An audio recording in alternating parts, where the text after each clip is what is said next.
तो भी माता के कष्ट कम नहीं होते हैं, इसका कारण क्या है?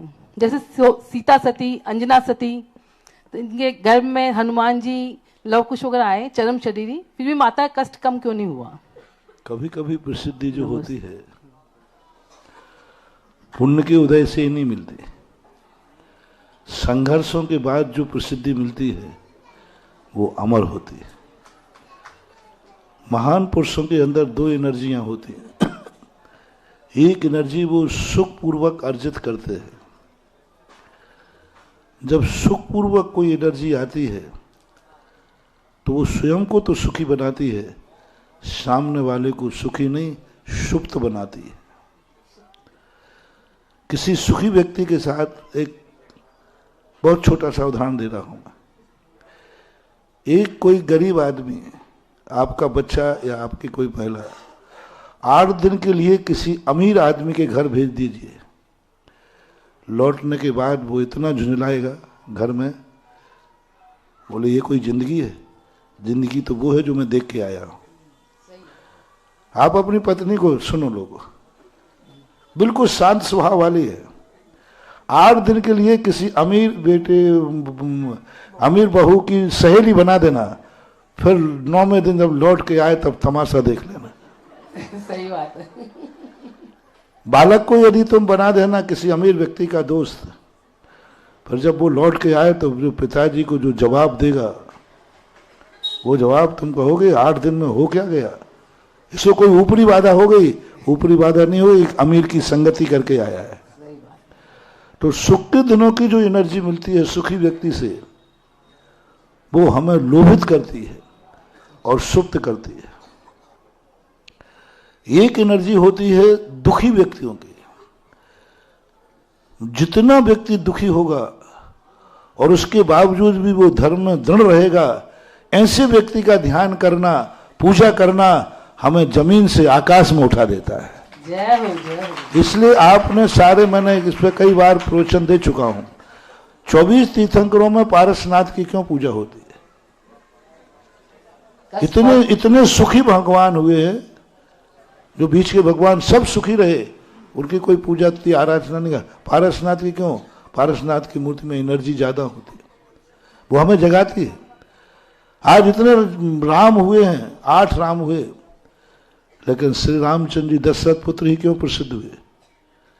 क्योंकि सभी रामों ने जिंदगी सुखपूर्वक व्यतीत की है और श्री राम ने दुख पूर्वक की है। उनका नाम लेने से भक्तों के दुख दूर होते हैं। आज हनुमान जी की बात कहें तो उन्होंने सुखपूर्वक जिंदगी नहीं जी, उन्होंने अपने आराध्य के लिए बड़े से बड़े दुख उठाए, दुख में जिए, दुख से जिए। ऐसे व्यक्तियों की जो एनर्जी होती है वो जगत की रक्षा करने वाली होती है। इसलिए कभी कभी महान आत्माओं के जीवन में उनको दुख देने के लिए नहीं, उनके अंदर ऐसी एनर्जी डेवलप हो जो स्वयं के लिए तो हो, सारे जगत के लिए भी रक्षा दे सके। इसलिए आज उन्हीं के चरित्र ज्यादा पढ़े जाते हैं जिनके जीवन में शंका। मैंने कहा था मंदिरों में चित्र किनके बने हैं? जिनमें से सुख देने वाली सतियां भी तो हुई, फिर क्यों उन्हीं सतियों के चित्र बना रहे जिनके जीवन में कष्ट आए? ऐसा ही नहीं है, उनके चित्र को देख करके हमारी आत्मा की शक्ति जागती है, और ऐसी शक्ति जागती है कि हमारे अंदर बल आता है, मैं भी किसी मुसीबत से भिड़ने के लिए तैयार हूं, अब रहूंगा नहीं। एक पति पत्नी में, पत्नी बहुत वो थोड़ा सा, अब मैं बोलूंगा नहीं भाषा, वो आएंगे मेरे पास केस आया था, वो थोड़ी अहंकार था उसको अपने रूप के ऊपर, और पति थोड़ा सा काला था, उनको थोड़ा कमजोर था, तो घृणा करती थी और अपने माँ बाप को कोसती थी, तुमने हमें किस कालिया से बांध दिया, बहुत बुरा सोचती थी। लेकिन संस्कार तो छोड़ नहीं रही थी, लेकिन अंदर उससे घृणा भाव आता था कि मैं इतनी सुंदर हूं और मेरा पति, तो वो कभी उनके साथ बाजार नहीं जाती, किसी कार्यक्रम में नहीं जाती, उसको शर्म आती थी। उसके पिताजी ने मुझे बता दिया, महाराज जी मेरी बेटी सभ्य है, लेकिन उसको अपने सौंदर्य पर और पति के थोड़े से उसमें बहुत है, वो सबको कोसती है, हमें भी कोसती है। तो मैंने कभी छोड़ने की बात बोले नहीं, ये तो नहीं कहती, लेकिन वो शर्मिंदा महसूस करती है। मैंने कि बस काम हो जाएगा। मैंने उसको श्रीपाल चरित्र पढ़ने को दिया, और श्रीपाल चरित्र पढ़ने के बाद वो जो रोती हुई आई, अपने पति के पैर मेरे सामने छुए कि मैंने बहुत बड़ी गलती। मैंने क्यों, क्या हो गया अभी, तुम क्या मतलब, ये गोरा थोड़ी हो गया, ये तो वैसे ही कालिया है जैसा था। बोले नहीं महाराज, ये मेरा देवता है, अब मैं शर्म नहीं करूंगी, क्योंकि मुझे मैना सुंदरी इतनी सुंदर होकर, राजकुमारी होकर के और कोड़ीपति के सामने बरमाला डाल दी और माथे पे सिकन नहीं आई, तो मेरा पति तो काला ही है, कोड़ी तो नहीं है। ऐसा सम्मेलन हुआ, आज उनमें इतना प्रेम है, इतना प्रेम है, बोलो। और यदि मैं किसी जिसके जीवन में कोई संकट नहीं है, ऐसी महारानी के चरित्र सुना देता तो शायद नहीं होता। आप लोगों की सेनाओं में भी किसके गाथाएं गाई जाती है? जो लड़े हैं, जो मरे हैं, जिन्होंने कष्ट उठाए, फिर भी देश में पीछे नहीं हटे। आज चौराहों पे ऊपर जिनकी, जो तुम घोड़ों पे बैठे ना, रानियां, किनके हैं?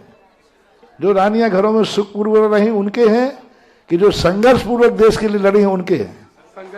तो इनको देख करके अंदर एक जोश आता है, एक बल आता है। इसलिए इनके जीवन में, महान आत्माओं में, भगवान करे सदा कष्ट आते रहे। नमस्ते नमस्ते। हाँ, चलिएगा अगले क्रम को बुलाऊं, उससे पहले पिछले दिनों से हम देख रहे हैं, और खासकर ताज के प्रवचनों के बाद, जब से पूज्य गुरुदेव ने समझाया है पूरे देश को, अगर हमें कुछ करना है, बीज ताज हो सकता है, लेकिन फल मंदिर या तीर्थ होगा। यह बात बहुत अच्छी तरह से लोगों को समझ में आई है।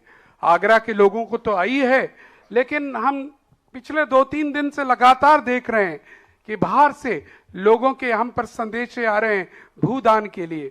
और वही संदेशा आज एक और आया है। नेहा जैन जी शिवपुरी हमें संदेशा भेजती हैं कि उन्होंने संकल्प लिया है कि 5 कलश की राशि भूदान के रूप में वो करना चाहती हैं, और नाम भेजे हैं श्रीमती शांति बाई जी, श्रीमान सिद्ध सेन जी, सुधा जी, पदम जी, चंद्रसेन जी, राजेश जी, दिनेश जी, नेहा जी, अनुज जी, नैन्सी जी, अर्पित जी, कुमारी लब्धि जी, किलावली वाले परिवार शिवपुरी। बहुत बहुत साधुवाद हम देना चाहेंगे। और इसी के साथ यहाँ पर कुछ और नाम कमला नगर से आए हैं। कमला नगर में तो जैसे वर्षा हुई हो, धन वर्षा हुई हो, लोग यह सोच रहे हैं किसका घर रह गया, और जिनका रह गया है वह अब पीछे से संदेशा